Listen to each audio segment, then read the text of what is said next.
Joining us now, Joe diGenova, legal analyst, former U.S. attorney to the District of Columbia. Joe, good morning. Welcome. Good morning. It's great to have you. There's some trouble in paradise. Apparently, Attorney General Bill Barr is contemplating not testifying on Thursday before the House Judiciary Committee. And there may be good reason why. This is House Judiciary Committee member Cedric Richmond from Louisiana. Listen to this. At some point, we have to hear from this president, whether he's lying to us or not. We need to hear from him under oath. But look, my sole focus right now is to make sure that he's not the president next term. And what we do this term, we need to, one, learn from the facts, what Russia did, make sure that the president has not obstructed justice, but more importantly, we need to make sure that he does not win re-election. Wow. Our job is to make sure he does not win re-election. Is there any good reason why the Attorney General should sit down with the House Judiciary Committee this Thursday?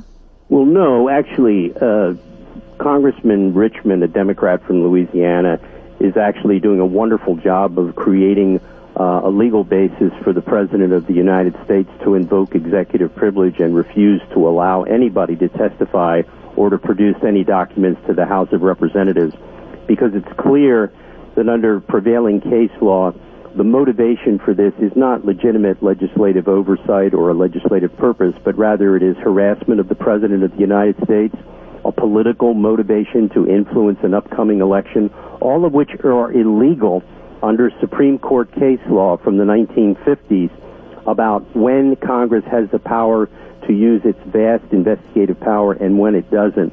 So Barr is, if they want to question Barr about any conversations he's had about the president or anything involving executive privilege that's not in the report, they're going to lose. And Barr's just not going to go up and testify. And he shouldn't. They're acting in bad faith. This is about abuse of the legislative process. It's vindictive. And Bill Barr is in a great position. I certainly wouldn't go up and testify before these clowns. Yeah, no. And by the way, I should point out, we're about the only place in your commentary just now to focus on what Cedric Richmond actually said this weekend. I was looking online. Nobody's even focusing on this, but he just said it outright. The sole focus for him is getting this president out of office, and people should remember that. I want to ask you about Sally Yates, though. She's the former U.S. Deputy Attorney General. She was on the Meet the Press this weekend, and she had this to say about the case for obstruction against President Trump.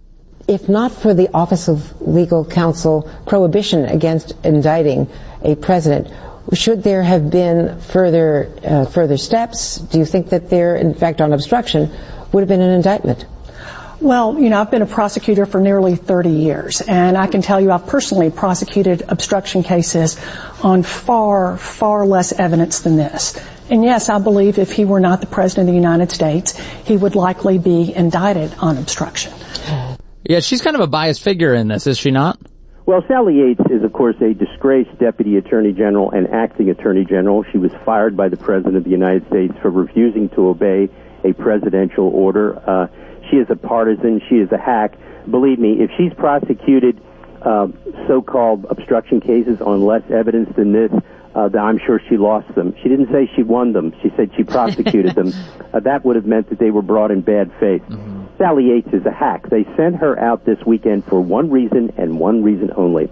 The announcement by Bill Barr that he is conducting an investigation into the origins of the counterintelligence investigation against the Trump campaign and then Trump the president.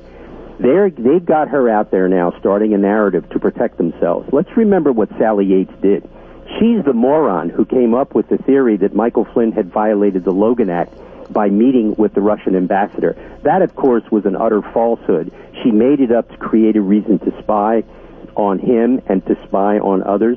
She sold that nonsense to people in the Justice Department and the FBI who all went along with it to protect themselves.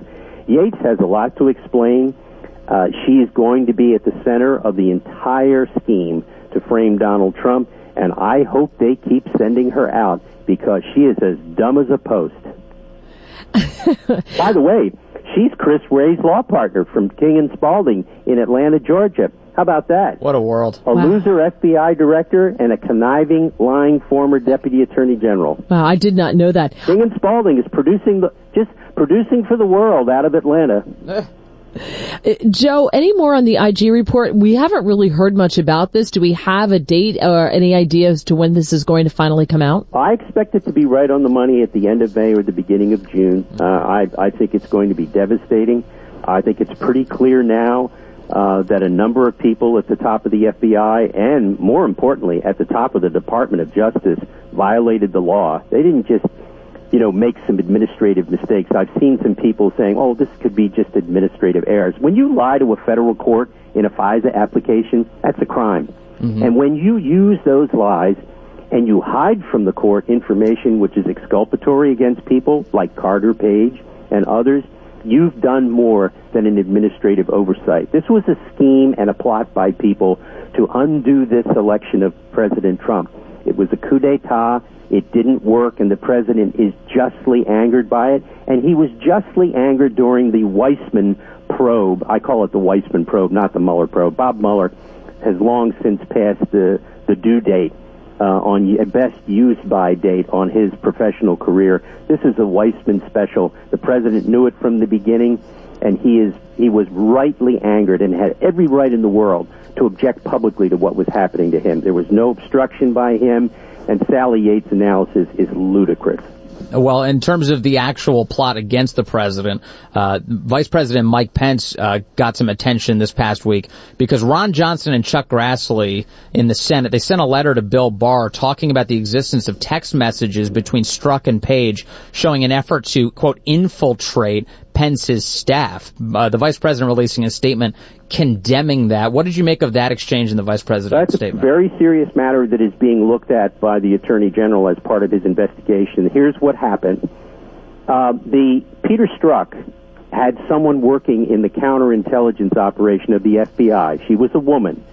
She was an FBI counterintelligence analyst. She happened to be the wife of Vice President Pence's chief of staff at the time. They were considering using her to go into the White House and ask her to get information from her husband, the vice president's chief of staff. This has been established. This actually happened. In addition, they were going to give to her husband a special recording device which was contained in sheets of paper, a thin recording device which is a very highly specialized counterintelligence spying tool. We are understood to believe that this never happened, but that it was planned and that it wasn't done. These people, Strzok and McCabe and Baker, they're sick. These are sick people with no basis whatsoever. They were going to ask a counterintelligence agent married to the vice president's chief of staff to spy on the vice president and the president's staff. You got to be sick to do that.